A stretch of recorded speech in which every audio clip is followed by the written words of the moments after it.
What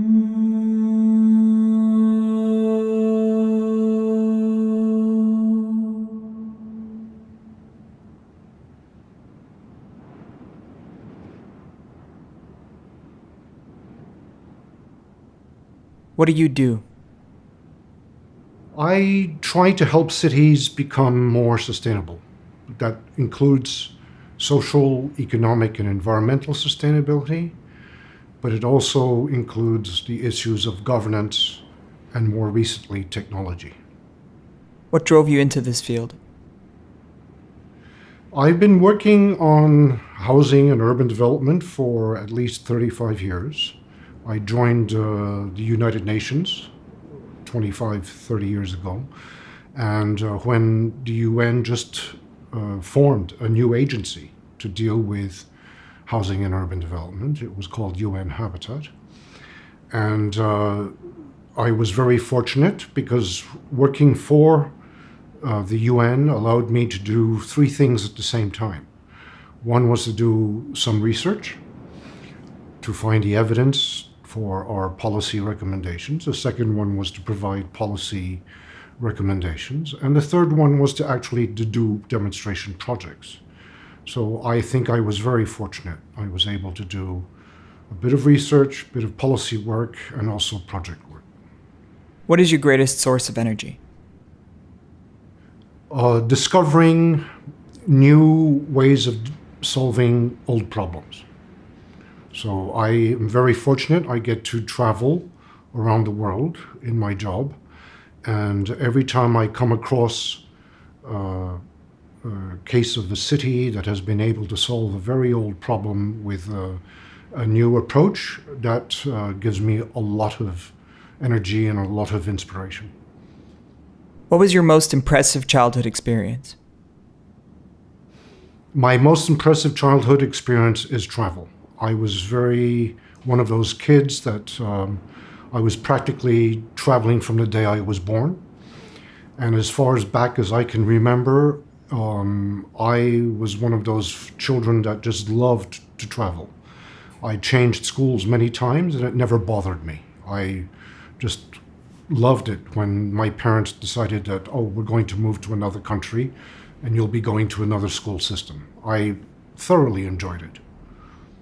What is the best advice you've received? Be humble. And I think I learned that quite early in my career. I always prided myself in being very good at my studies, being very good in my profession. But I learned that if you really want to bring about change, you need a lot of patience. You need to listen before you talk. If it's not the same, what is the best advice you can give? I think that if we, in my domain, which is urban sustainability, I think most of the knowledge lies with the community.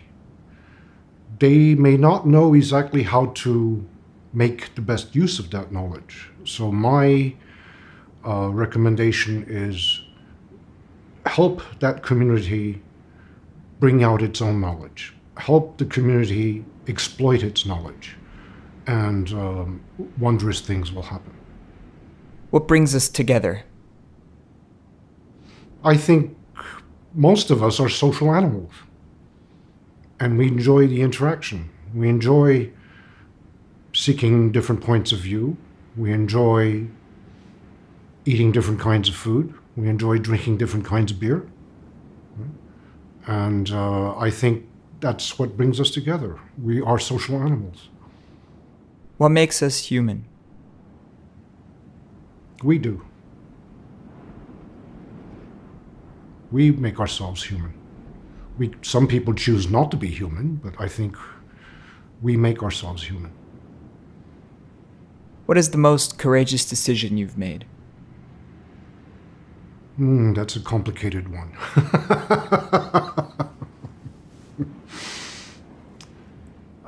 I think I can talk about it now. A few years ago, there was a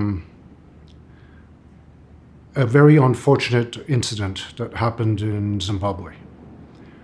Hundreds of thousands of people were subject to forced evictions. And I was asked then by my executive director if I would be part of the team that would go and do an inspection of what happened. And that was politically risky at the time.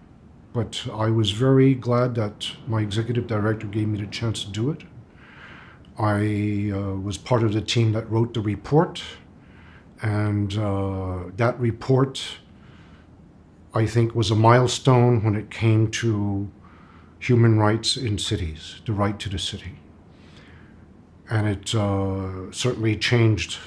I learned a lot from it, but it was a big risk at the time. What would you like to achieve in this lifetime? What I'm doing right now is helping cities learn from each other, helping communities learn from each other. I run something called the Guanghzou Award for Urban Innovation, where we collect stories of how cities and communities have been able to solve their problems.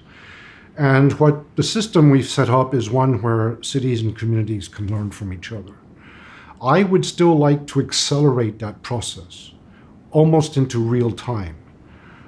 My dream is that, with technology, a city could just go online and say, I'm experiencing this problem with my water or my solid waste management or whatever, my energy or my transport.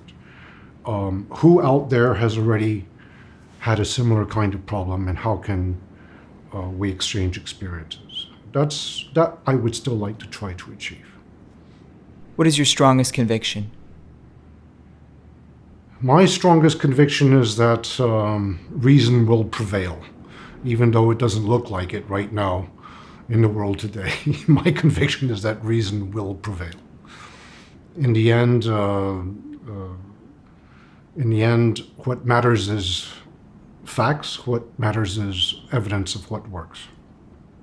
What does home mean to you? This is a question that I have asked for a large part of my life because I have moved around and I don't live in any of the countries that I am a national of. So home is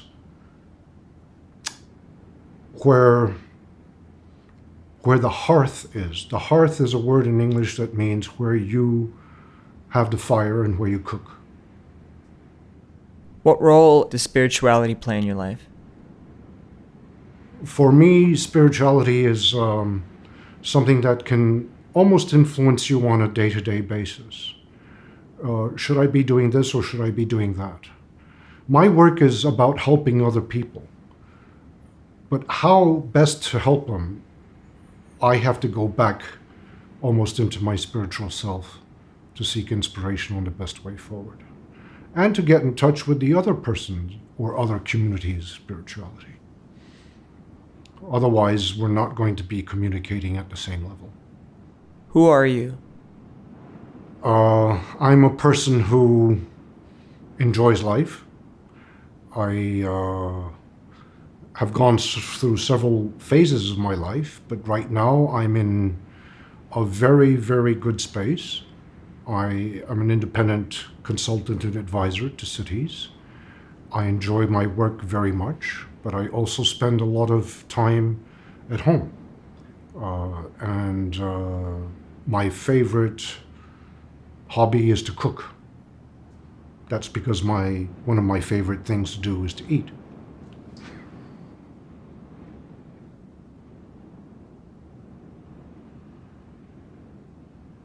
What's your name? And if you know, what does it mean? Well, I have two names. My father realized that when I was born that I might spend a good part of my life outside of my native country, which is China. So I have a Chinese name, and like many names at that time, it's a very nationalistic name. I was born the year China was liberated, so my father gave me a very meaningful name, which is Reconstruction of the Motherland. This was in the euphoria of the liberation of China. But he also realized that because I might live a lot of my life outside of China, he gave me a Christian name, Nicholas. And I believe that comes from the Russian Nikolai, which means victory.